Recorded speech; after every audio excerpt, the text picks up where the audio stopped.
Go. All right. Good morning, everybody. In the past few weeks after the shooting death of Stephon Clark, there has been many questions, not just by the media, but also just by our community on what is the role of the District Attorney's Office in this process?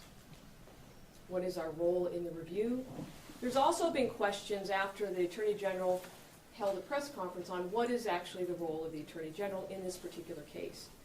So I wanted to have a press conference, really, because I wanted to talk about a few things. One of which is, what is the process for the DA's office? What is it going to be? How does that work?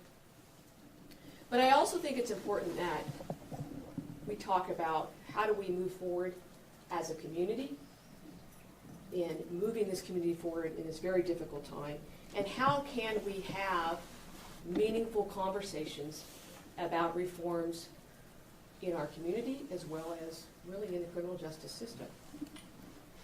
I would remind all of you that as a prosecutor, I don't talk about facts of cases that are pending.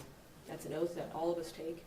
So I will not answer any questions about specific facts on this case, and I will say this many times, we do not have this case in our office yet.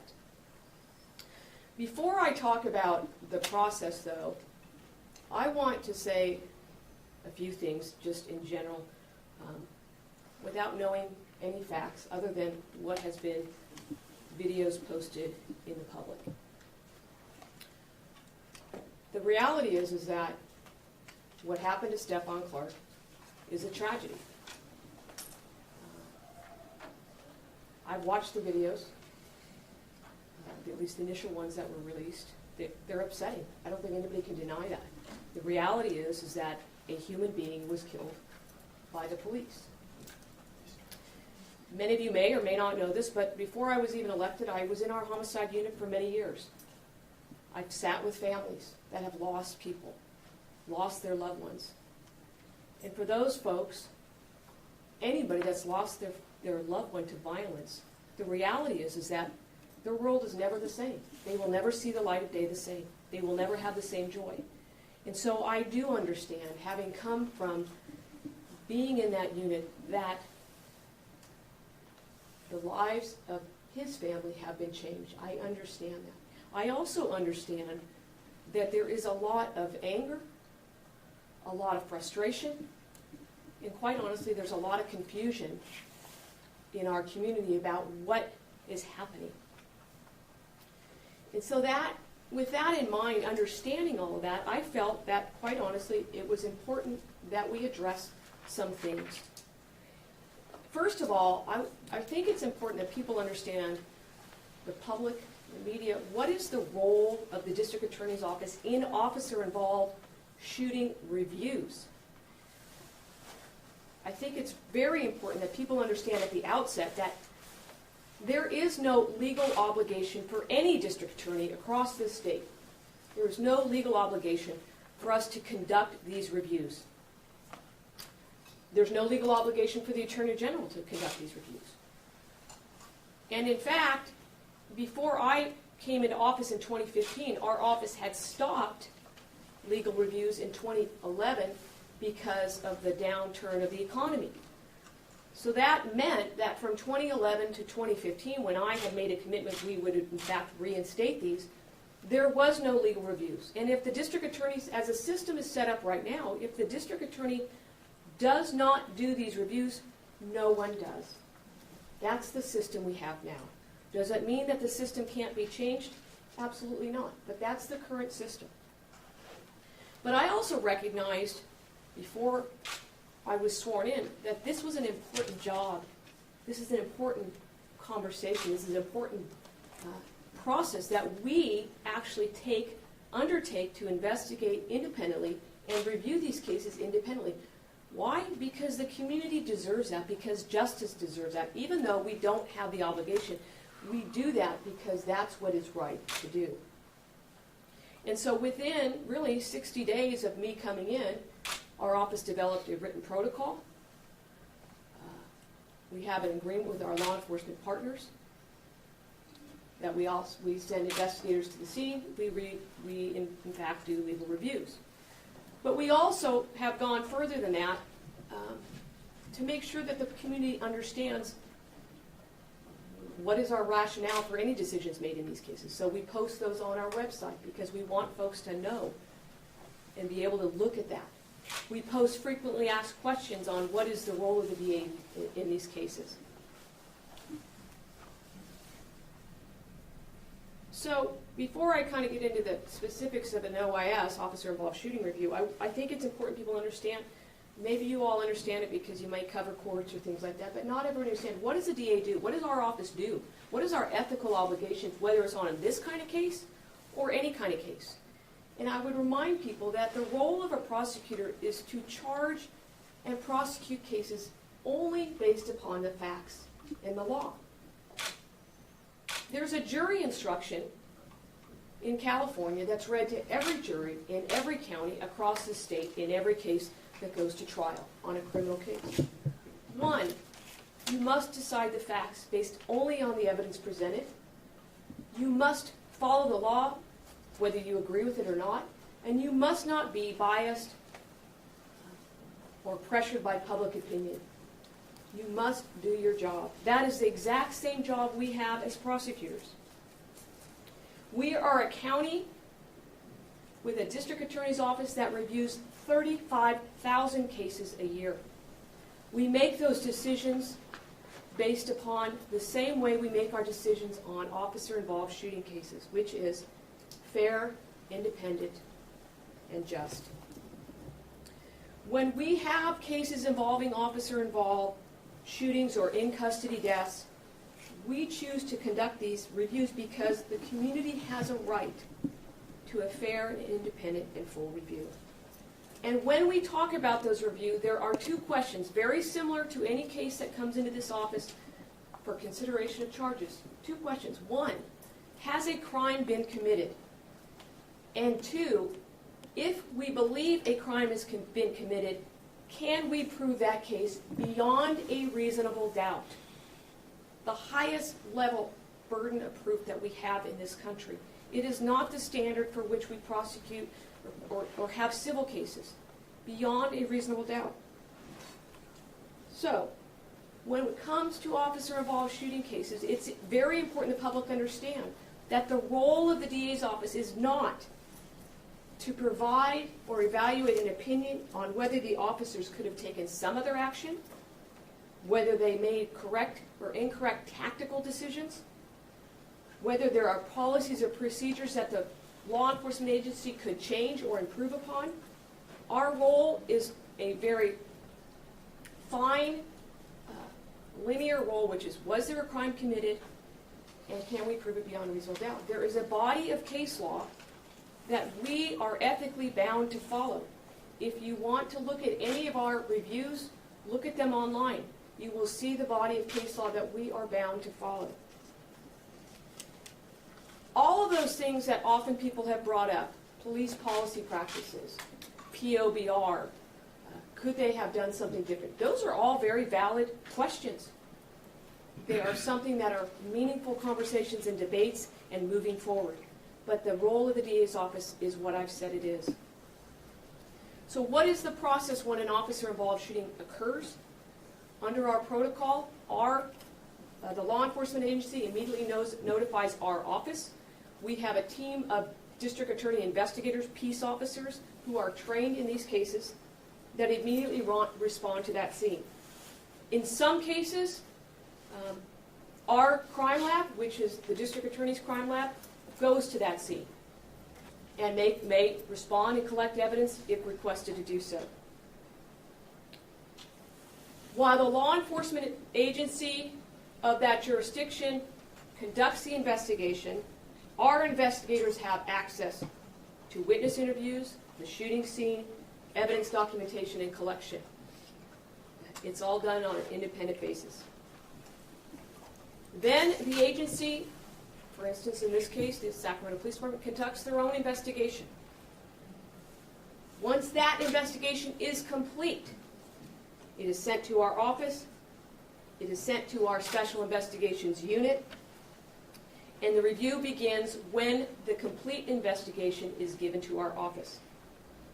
Again, it's important to note that this case has not been received by the District Attorney's Office for review. It's also important to understand that in any case, particularly in a homicide case, there can be a multitude of different things that are submitted for review. I could probably spend a long time talking about different kinds of things. Every case is different. But there are many things that are going to be considered in any of these types of cases, potentially. Police reports, interviews, 911 tapes, body-worn cameras, in-car cameras, CSI reports, forensic evidence reports, toxicology reports, autopsy reports, crime scene reconstruction, photographs, diagrams. Those are just a snapshot of the types of things that can be submitted. There may be a need or a request by our office for additional investigation. That may occur on any of these types of cases. Again, once that case is fully submitted to us and reviewed, we base a decision on the facts and the law. We do not take these cases lightly, and in fact, on these particular types of cases, there is a multitude of layers of review by our office. As I mentioned, we have a Special Investigations Unit. There is a Deputy District Attorney that's trained in these cases that reviews it. There's a supervisor that reviews it. There's an Assistant Chief Deputy that reviews it. There's an Assistant District Attorney that reviews it. There's a Chief Deputy that reviews it. And then there's myself. There are reasons for those multiple layers of review. So, why in this particular case, why is the AG involved? And I'll say this off the bat, I have great respect for our Attorney General. And I was pleased to see that he did a press conference on this. As I've said all along, I have every ability and every bit of confidence that our office can and will do a full, fair, and independent case review of this case. But I also understand that there was a lot of anger, grief, frustration in our community and questioning the process. And so with that in mind, I had no problem with the Attorney General coming in this case. Again, there's going to be two different independent investigations. There's been a lot of questions asked. Well, what does that mean? Is the AG going first? Is he going after you? Are you going to decide things together? Are you going to talk to each other? Well, the reality is that they're doing their own, not just an investigation, because I think it's been lost in some of the conversations, is it's not just that they're embedding investigators into the police department's investigation. They are doing their own legal review, independent of our office's legal review. So the question has come up is, well, what does it mean? Are they going to issue their review first? Is the DA going to go first? Honestly, I can't tell you the answer to that question, because that's the purpose of an independent review. He may go first, he may not go first. I don't know the answer. I say the same thing. He doesn't have the case as well. I cannot tell you when the Attorney General will make a decision. I cannot tell you when this office will make a decision. So then the second thing that I mentioned at the beginning was not only the importance of talking about the process and what our obligation is as the DA's office is, how do we as a community move forward? Because anybody that has watched what's occurred in Sacramento, California, whether it be here locally or nationally, must acknowledge that the Stephon Clark case and the issues we face transcend this case. We must acknowledge that we have bigger things. This is very big. But there are more things that we need to talk about.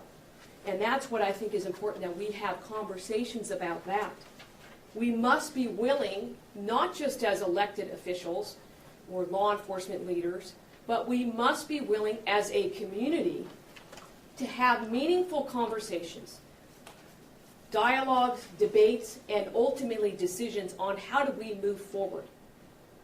Can Sacramento County, the city of Sacramento, the county of Sacramento, can we be a model for moving forward? And in my opinion, the answer is clear, absolutely. But that means that we must work together as a community. We have to be willing to developing this model, that we have to be willing to acknowledge, as I have said for long periods of time, that there is an opportunity gap. There is an opportunity gap in our community. We must acknowledge that. 2 weeks ago, I sat at City Council meeting. I sat there and I listened, and I heard people say, I heard it in anger, I heard it in grief, and I heard the words like poverty, economic disparity, education, housing. All of those were raised because those are valid points.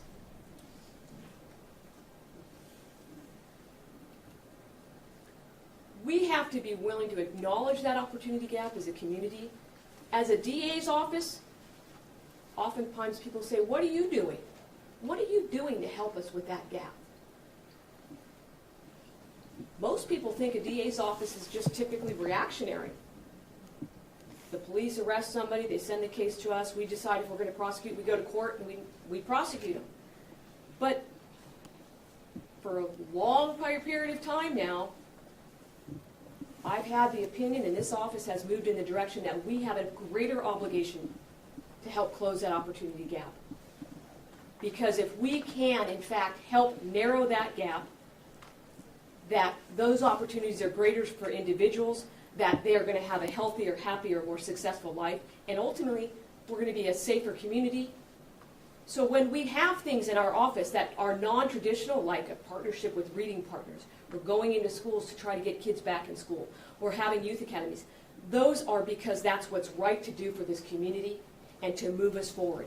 Does that mean there's not more that we can do? Of course not. There's always going to be more.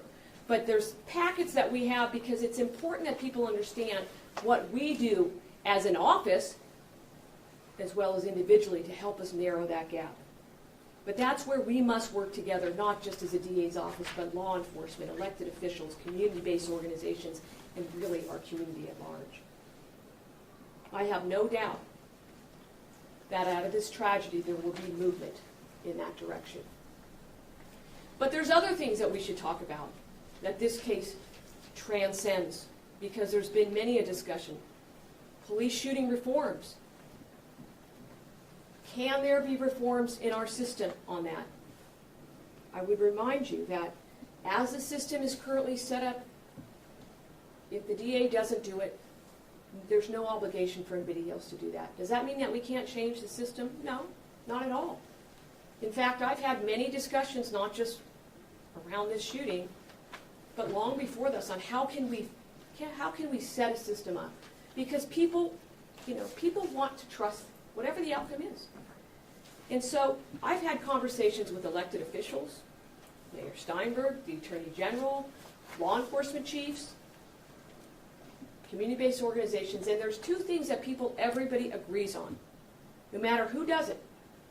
One, the community wants trust, and two, they want a full, fair, and independent review. That's what the communities deserve. So does that mean that we can't develop a system that achieves that goal? Of course not. I have and am willing to be part of that conversation. And I have no doubt that this conversation, which had started long before the Stephon Clark shooting, will continue and that changes will be made. And then lastly, I just think it's important that when we talk about moving our community, not just our community, but our system, as I would say, forward, we have to have meaningful conversations about fair, balanced, and meaningful criminal justice reforms. Whether it's police shootings, whether it's sentencing reforms. People may not know this or realize, but I've been advocating for sentencing reform for a few years, and in fact have had folks introduce legislation, very significant sentencing reforms that will bring balance and justice to our system. So those are the kinds of things that I'm talking about as a community that we must move forward. So to just end on this note, there's two reasons why I felt that it was important to do this. One, to demonstrate our commitment to a full, fair, and independent review. And two, to demonstrate our commitment to moving our community forward even in the most difficult times. Because I'm confident that we will in a positive way. So with that, anybody have questions?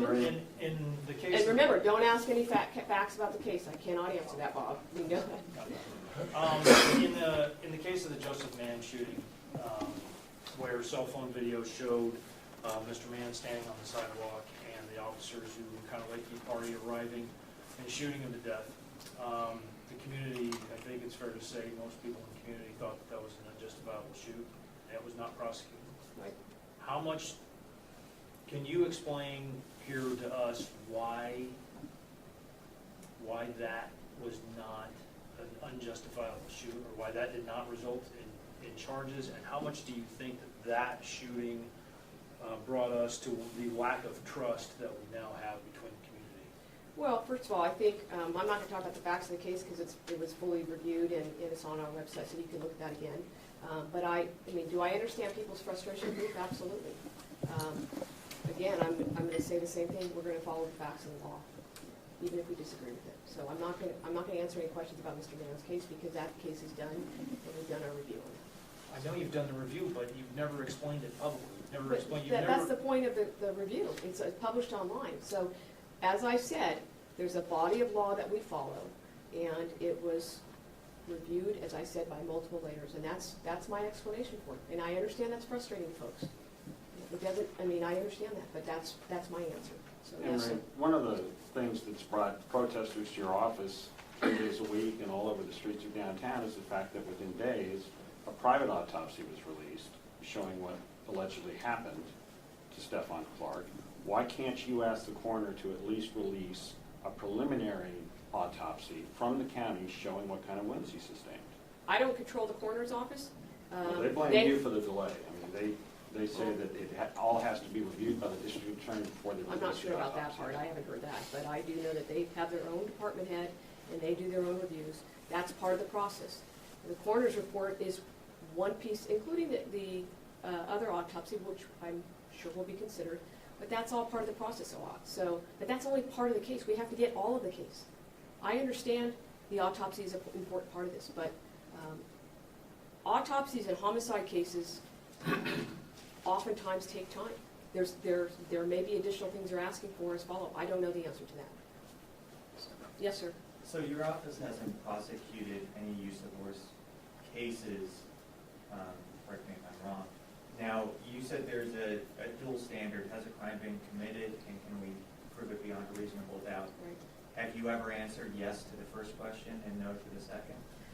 On officer-involved shootings, I'd have to look at I think we have about 26 reports online. I have to look at them specifically. I mean, the answer is obviously clear that we have not prosecuted any use of force cases based upon our reviews. And no 2017 reviews have been released yet? No, not that I've seen. Not that I've seen. I will say, because a lot of questions have been asked of me and others, how long is this process going to take? And that's a difficult question. I can tell you the average time, typical, on these types of cases can be 6 months to over a year. If you look, it may be frustrating, and I understand that. If you look to other DA's offices, it can be the same. It can be upwards of 2 years. It depends on the facts and circumstances. So I understand the concern and the pressure from the public, but we're going to do our process. Should people have a problem with the perception of the police union contributions to you 2 days after the Clark shooting? I mean, have you thought about giving that money back? Well, let me say it this way, because I'm not going to talk about the campaign. What I will say is that long before the shooting, a month or so before, I actually asked the Attorney General for an opinion. We're allowed to ask for legal opinions on two questions. One, in an election cycle, is it a conflict of interest to do an officer-involved shooting review where you have received donations from a police union group? And two, even if it's not a legal conflict, would you, the Attorney General, take these cases to avoid the appearance of a conflict? And so month or so before this incident even occurred, the answer to those questions was no. And so that's my answer. As to the campaign, I'm willing to answer outside of this office, but I'm not going to talk about the campaign here. Yes, sir? Based on what you just told us, do you feel that protesters are unfairly targeting your office in expressing their frustrations with law enforcement? I wouldn't say unfairly. I mean, I think there's frustration. We have to acknowledge that.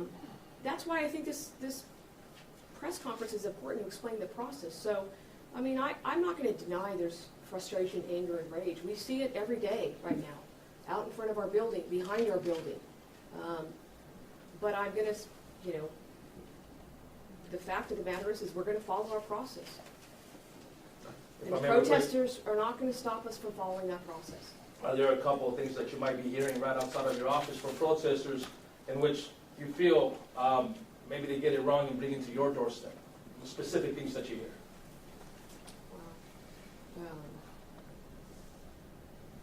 Well, there's clearly frustration and anger towards police. I mean, we can't deny that.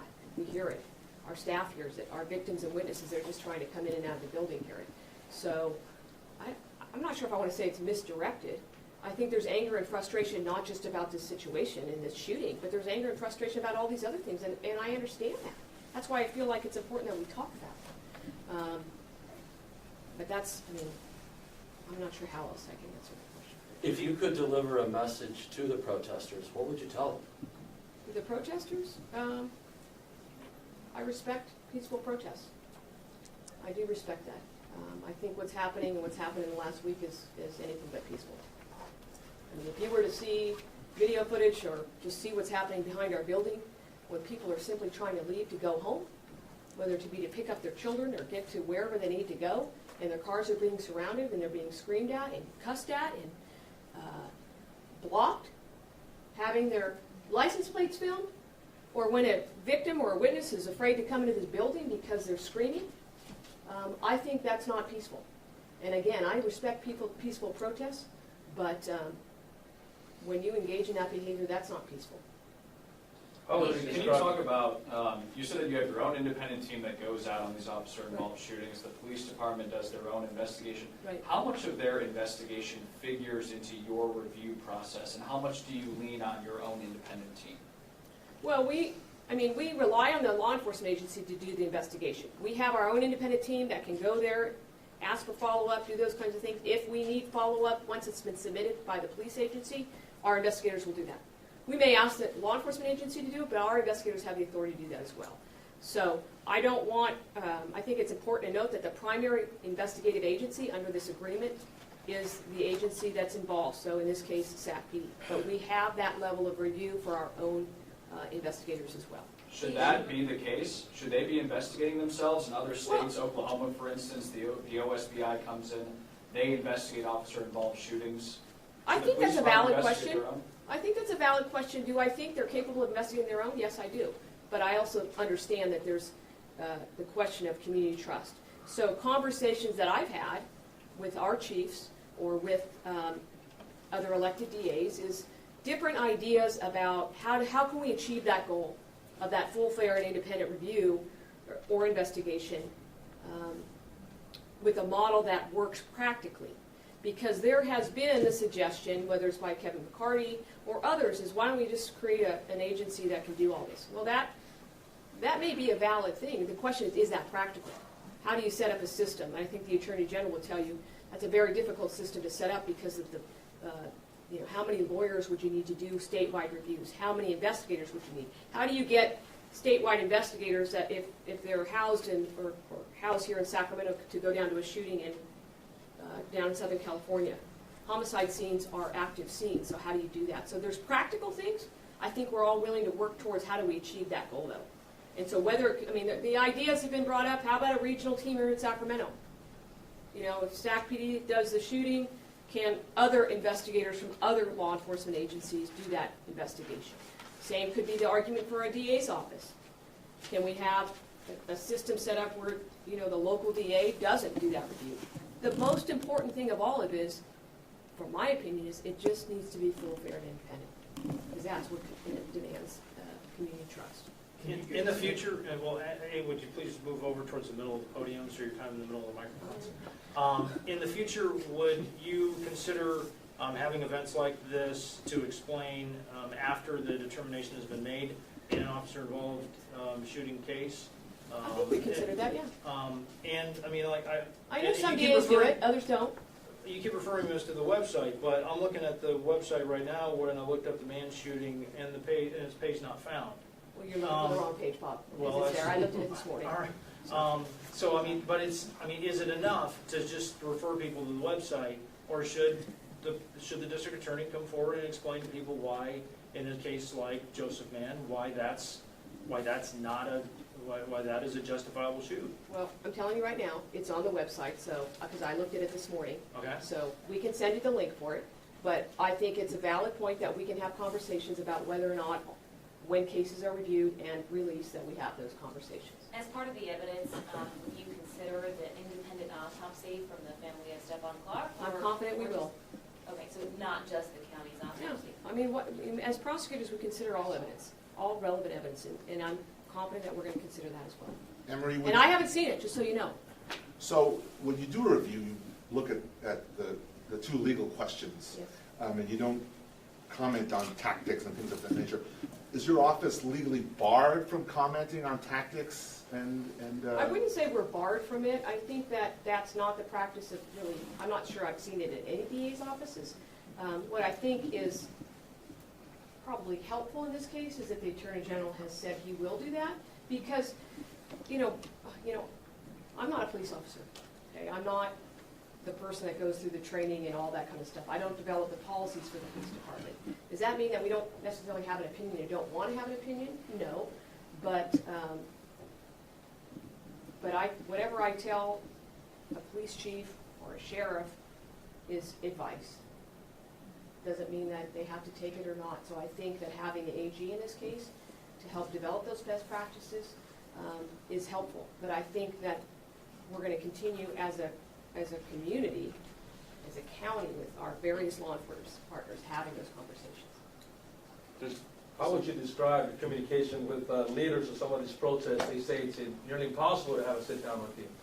I'm not sure they've ever asked. If they'd like to sit down and have a meaningful conversation, I would. So your office reviews the investigation that the law enforcement agencies do themselves. Yes. Can you give us an example where you've asked for more information in a use of force case? No, I can't give you that, but we can.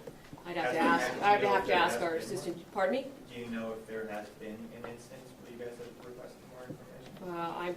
I'm confident there has, but I can't give you the specifics. I mean, I'd have to look at all the reports, and I'd have to go back to the team of special investigations and ask them if they've done that. I mean, there's always different, whether it could be, we have a crime lab. We may ask for certain pieces of evidence to be analyzed in a given case. It could be, we want more testing done on whatever, blood sample, whatever. I can't answer that. I'm sure that's happened. Does your you take the police department's investigation, you review it, you do Yes. your own investigation. Does your own investigation include interviewing the two officers? No, Why we do not? not. They're present. Because they're conducted by the police department and we're present for those investigations. It wouldn't help for your office to have their own interview? I think if there's additional things we would need for the purposes of the criminal review, we could do that. Have But you done it we're, before? pardon me? Have you done it, ever done it? Oh, I have to look back into the cases. I don't know the answer to that. I mean, some of it, you have to look at the legal reviews online, but we rely on the police agency provided with us. We have the right, and we do have investigators present during the interviews. And if we need additional information to make a decision, we can ask for that. You said 6 months to a year when you actually start the review process. And I just want to make sure that's a very fluid number. Yeah. Before that, do you have a timeline of when you expect to get this case in your hands? I can only kind of give you anecdotal information, which is, I think, in our county, it can take upwards of 3 months or so, but I can't tell you on every case. In other counties, it might take 6 months for the police agency to give us the case. Our protocol essentially says in writing that once they've completed their investigation, we expect that case within 30 days to be sent to us. Then we start our review. And is that 3 months that you just mentioned, is that with OISs or just in? Oh, no, that's OISs. That's in, yeah, every case is different. So homicide cases oftentimes can take a long period of time. So Can it you- can take another 3 months from now to receive? What's your name, by the way? Lamore Brooks. Lamoury, I can't answer. I don't know the answer of how long it'll take them because we're not, you know, we don't have the case. So I don't know. That's a question you should ask the police department of how long do you expect the investigation to take to be completed. Same question on the autopsy, any ETA when your office would get them? I don't know the answer to that question. I would imagine that, I don't know. I don't know the answer to that question. That's up to the coroner's office. I do know in homicide cases, you know, even when I was in the homicide unit, sometimes it takes upwards of 6 to 8 months to get an autopsy. Now, I can't say that's going to happen in this case. I don't know. But that's not uncommon. Just to clarify, Amber, you said that your people sit in on the police department's interviews with the officers who did the shooting, right? Has that happened? Have they interviewed them? I don't know. Michael, can you answer that question? Lizina? They usually monitor the interview from another room. It hasn't been done, And do they ask their own questions? If they need to, if they want to. can submit questions to be asked. but hasn't been done? My understanding is what it is. It has? That's my understanding. Yeah, I don't know the answer to that because I don't know the facts again. But We don't have the report, so I can't answer that. But, I mean, you had people monitoring it, so you know, right? I haven't seen those reports. Is there anybody in the room who was part of that monitoring who could tell us? We can find out. you know, and I think it's. I mean, I said this before, and I know people want to know facts, but we're not going to. You know, our obligation is not to talk about facts on a pending case. So I respect the public's right or interest in knowing, but we're just going to stick with what our job is. Have you reached out to Stephon Clark's family? I have not. Why not? The case is not in our office. We have not started a review, I believe, just based upon other information that the police department has.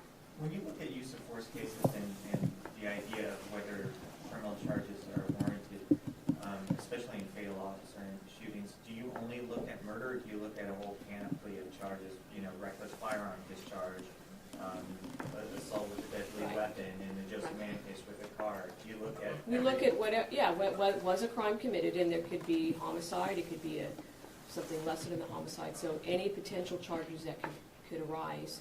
And then the second question, is it proven beyond reason? Can it be proven beyond reasonable doubt? Okay, well, thank you all for coming. I appreciate it very much.